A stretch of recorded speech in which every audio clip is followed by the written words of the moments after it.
So I've got a Google Doc in front of me. Let's go through my predictions. First one, AI personal brand YouTube channels will explode. We all know AI is getting crazy. We've seen a gazillion faceless AI YouTube channels out there. But AI is coming for those of us who use our real face and voice as well. For example, I have a friend, over 100,000 subscribers, who has a personal branded YouTube channel. So his face and voice is on screen during the videos. And yet for the last 6 months, all of his talking headshots were generated using AI. For the last couple of weeks, his voice has also been generated with AI. And I'm not going to reveal his identity because he's been doing this secretly, but you can see around about here on Social Blade was when he started doing all this, and you can see how much it's helped his channel grow. Now, some of you might be thinking, I would never watch an AI generated creator. I would easily be able to tell the difference between AI and a real person. Well, what if I told you that the last line you watched in this video was actually generated using an AI voice and an AI avatar of me? I'll be curious to know how many of you could tell the difference down below. Okay, the real me, real voice, we're back. Anyone interested in playing around with that stuff? I'll link the 2 tools I and my mate used to clone ourselves and our voices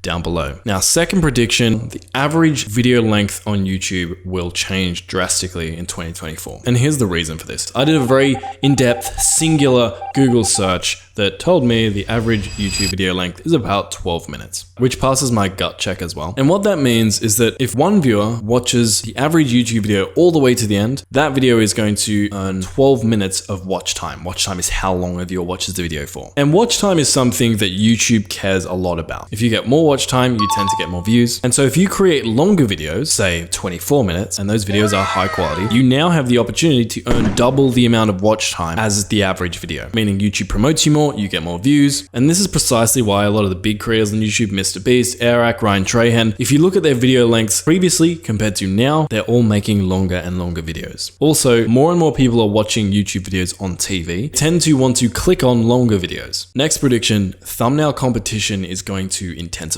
And here's why that matters. See, thumbnails are super important on YouTube. If you have a really good thumbnail, you're basically guaranteed views. Not necessarily a viral video, but at least some views. And that's why creators pay a lot of money to get great thumbnail designs. For example, Mr. Beast hires 3 full-time thumbnail designers just to create multiple thumbnails for all of his videos. But up until recently, there's still been a big hurdle for thumbnail creation. And that is, regardless of how many designers you have or designs you create, you can only upload 1 thumbnail at a time to a specific video. So let's say Mr. Beast has 3 thumbnail designers, they all design a thumbnail for him, and he picks thumbnail B to run on his video. Now, the problem with this is that Mr. Beast might make a mistake. Maybe thumbnail A is actually better than thumbnail B and would get him more views and clicks. But he's not going to know that, and so his video is not going to get as many views as it could have. But YouTube is going to be rolling out A/B thumbnail testing across the entire platform very soon, which means any creator can upload 3 thumbnails to one single YouTube video, and YouTube will test all of those thumbnails against each other and pick the one that gets you the most views. So now, instead of having to hedge all of your bets on one thumbnail, you now can upload 3 thumbnails, hypothetically making it 3 times more likely that you pick the right thumbnail for the video you're creating. That's going to blow up your video. Now, you could do A/B testing before manually, and there were tools that helped out with this. I used Thumbnail Test, for example, but now A/B testing is rolled out to everyone. I think the effects are going to be crazy. The level of competition and caliber of thumbnails big YouTubers have is going to be insane. And as a smaller YouTuber uploading 1 probably average thumbnail per video, the gap between you and the larger creators is just going to increase. Next prediction, YouTube will go truly global. And here's what I mean by that. Currently, only 17% of people in the world speak English. And yet a huge chunk of YouTube's best content is posted by English-speaking channels. Now, we've seen some channels like Mr. Beast try to bridge that language gap by creating multiple different channels and dubbing his videos. But in 2024, I think it's highly likely that YouTube is going to introduce an AI dubbing feature that will automatically analyze your video, clone your voice, translate what you say, and even adjust the way your mouth moves to look like you're actually saying these words in another language. It could even automatically analyze text in your videos and change that, or add captions that explain in that other language as well. And it makes so much sense because there are already tools out there like HeyGen or 11 Labs, the ones I mentioned earlier. Like I said, I'll link them below, where you can do this. All that's left is for YouTube to natively integrate tools like this into YouTube. Daryl Eves did a really good live stream about this if you want to go deeper into it. But long story short, I think AI is going to allow YouTubers to reach viewers in basically any other platform automatically through natively integrated YouTube tools themselves. Our next prediction is there is going to be a purge of YouTube automation channels. So automation channels are those where the creator basically outsources all or at least the vast majority of the work. So script writing, thumbnails, content creation, filming, etc., etc. Many of the popular faceless channels out there right now are automation channels. Now, some of these automation channels are actually very good, but a lot of them are quite bad. And YouTube has made it very clear over the years that they call it thin content. And two policies they have that point to this are: one, they don't allow repetitious content into their YouTube partner program, and two, they don't like reuse content in their YouTube partner program. And I think it's clear that a lot of YouTube automation channels are so systemized, repetitive, and reuse so much content that they break these policies. And I think even though YouTube says they're embracing AI, 2024 is the year they're going to crack down on these channels, and we're going to see a huge swath of YouTube automation channels getting demonetized or even deleted, which would force them to shut down. My next prediction, the YouTube Shorts gold rush will officially end. So YouTube Shorts launched in 2021 because YouTube tried to be TikTok, and when they first launched, they were plugging that feature massively, meaning you could go on YouTube Shorts and upload a 50-second video of the ground and probably get 50,000 views. And when creators realized this, more and more of them started making shorts. But it's got to the point where so many creators are making shorts that YouTube no longer needs to incentivize shorts as heavily as they did back in 2021, 2022, and even a little bit in 2023. So in 2024, if you want success with shorts, unlike some previous years, you're actually going to have to put in a lot of effort, just like long form pieces of content, if you want them to get views. Next prediction, it will be easier to go full-time on YouTube than ever before. Here's why. See, most brands and companies out there that aren't dumb promote themselves and their products on the internet. And for many, many years, the all-time go-to way of promoting yourself on the internet was paid ads. So a brand would pay Facebook or pay YouTube, and then YouTube and Facebook would send out their videos or photo advertisements to users. It was a win for platforms like YouTube because YouTube got paid, and it was a win for advertisers because advertisers didn't have to put in all the effort and hard work that it takes to organically attract eyeballs and grow a following. But the problem with this model, and I feel like I can speak on this because I worked at a marketing agency for almost 4 years, is that more and more brands are using paid ads. The tracking and algorithms used by these paid ads are getting less effective because of privacy policies being implemented. And this means that these ads are generating less and less money for these brands and companies. Some of the marketing agency owners that I know and respect the most, for example, Kasim from Solutions 8, are talking about a potential paid advertising market collapse in 2024, comparing it to something like the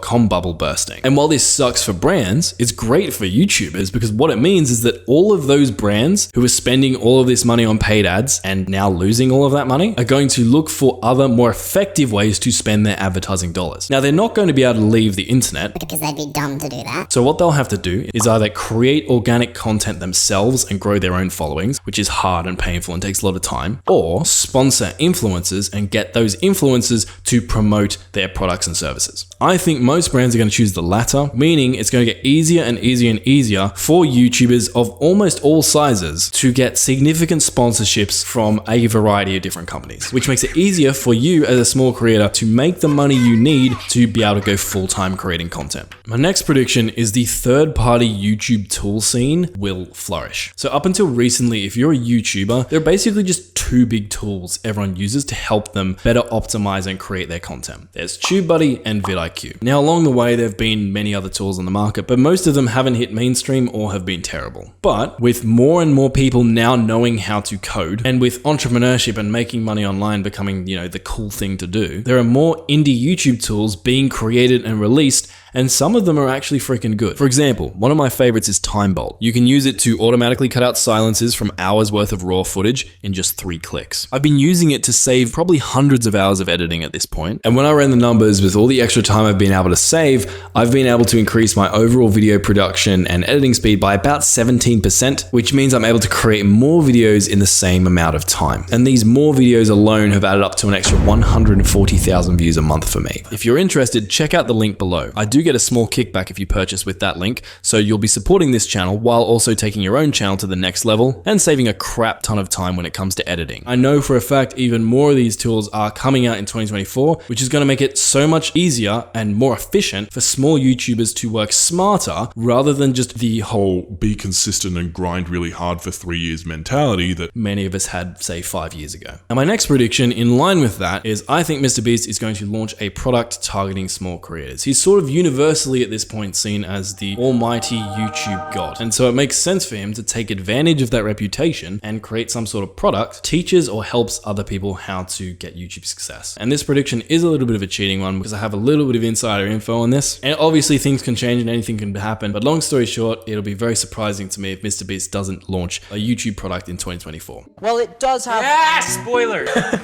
Next prediction, the MrBeastification of YouTube is not over. So there's been a trend recently where everyone's jumping on this train saying the MrBeastification, the hypey content, it's over, it's done, no one wants it anymore. And I think it's really obvious if you just use more than 3 brain cells that this is not true. For example, if we just look at MrBeast's channel, some of the hypey videos he gets criticized for the most, like comparing really cheap things to really expensive things, those videos actually perform really well, usually better than his other more authentic content. Also, this MrBeastification strategy on YouTube makes a lot of sense because, as we've seen recently, it's really easy for individual, more authentic personality-based creators to burn out because there's always so much pressure on them to create content. Someone like MrBeast, sure, he's in his videos, but I'm sure he has all of his friends and employees taking a significant content creation burden off of him. He's even got MrBeast channels now where he hardly ever appears in the video. That's like MrBeast Philanthropy, for example. And so even though I personally don't like that type of content much, it's a way better business model. And for all these reasons I just mentioned, I think it'll be around to stay. Now, in saying that, I do believe that authenticity-based channels will become less rare. We're seeing a lot of newer channels like Sam Sulek, The Wizard Liz, Dry Creek Wrangler, Life of RZA, Ryan Trahan, etc., becoming increasingly popular. And at the moment, many of us would consider those creators as going against the MrBeastification grain. So even though I don't think this type of content will take over YouTube in 2024, I do think it will become more mainstream than it has been. My next prediction is YouTube alternatives will become more mainstream. Surprisingly, platforms like Rumble are still alive and well, despite being pretty terrible when you use them. And so I think to myself, if tens of millions of people are using this platform, despite how bad it is, imagine what happens when they actually make their platform good. A lot of people are pissed off with YouTube, and I think if there was a genuinely good alternative, many viewers might migrate to that, and many serious creators might create backup channels there, or might at the very least re-upload their content onto those platforms. Next prediction, I think creators will begin to realize how little analytics actually matter in a lot of situations. See, I've been on YouTube for like 9 years now, and I feel like the evolution has sort of gone from everyone talking about how the number one thing you need to succeed in on YouTube is like passion. You just need to be really passionate about what you do, and you need to be consistent. And then we had creators like MrBeast start taking off, and everyone started talking about retention hacks. We need to optimize every little second and look at every single analytic in our dashboard to mathematically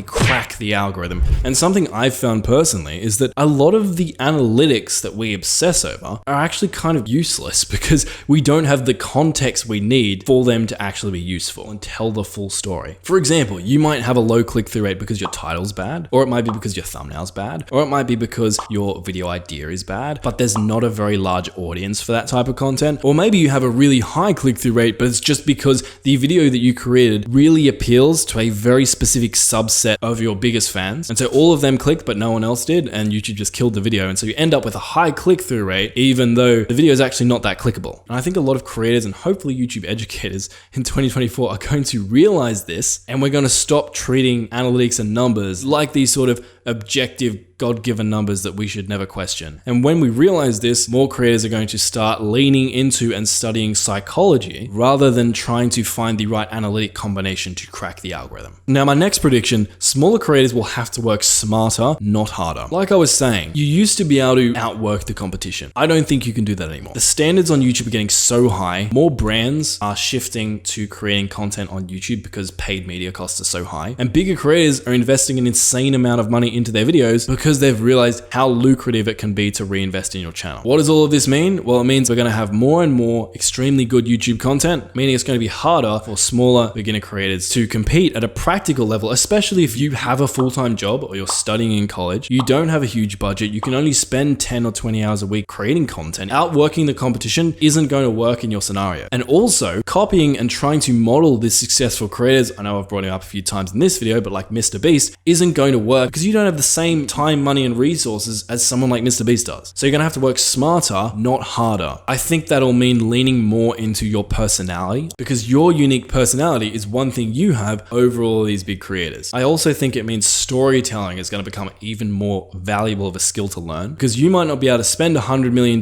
testing out a mansion, but you are able to tell a raw, emotional, or exciting story from your past that viewers can connect with and relate to. And I think also smaller creators are going to get better at using tools, especially AI tools, to augment and fast track a lot of their creative process. I mean, you can take this with a grain of salt because obviously I'm an affiliate for many tools and I promote these tools and I use these tools. But like, just think about it. Use your own common sense. I see all the comments. I know a lot of you are averse to like paying money for tools on YouTube, and that's fine. But the objective facts of the matter is, if you are that person, you're going to be at a disadvantage. If you don't want to buy a car because it's more authentic to walk places, that's fine. But then don't be surprised when the people who invest in technologies like cars or bicycles or skateboards or whatever they are drastically outpace you. Okay, I'll get off my soapbox now. Now, my next prediction, I think YouTube will take over the podcasting game. Now, credit to Jay Alto for this. He actually inspired this video. I think this was one of the points he made that I really agreed with. And that is, more and more of us, at least I know for a fact myself and many of my friends, are switching from Spotify, Apple Podcasts to listening to podcasts on YouTube. And YouTube are releasing more and more podcast related features to make it easier for creators and viewers to create and consume these forms of media. Like, when you think about this, it's a lot easier for YouTube to take over the podcast game. All they have to do is essentially enable background play and make it free for everyone, than it is for Spotify to try and take over the video game. And my last prediction for 2024, I think creators are going to launch more traditional products. So we've seen companies like Prime, Feastables really have a lot of success in the last year or so. And I think other large intelligent creators are taking note of this and are going to launch their own product, or let's be honest, most of them are probably working on their own products right now. And it might take some time for these products to actually be released, because it's a lot harder than just, doing a merch drop or plugging a Patreon, which is like what a lot of big creators have done in the past. But I do think 2024 will be the year when a lot of them are going to start popping up. So those are my predictions. I want to hear your guys' predictions down below, because I'm just a dumb guy on the internet who shares my experiences. So I'm curious what you think. All the tools and videos I mentioned throughout this video will be linked down below. Also on screen is a video where I walk through my 3 favorite AI tools. You'll see how I use them to literally save hundreds of hours in researching and editing YouTube videos, which in turn gets me a crap ton more views. So that's on screen. Catch you later.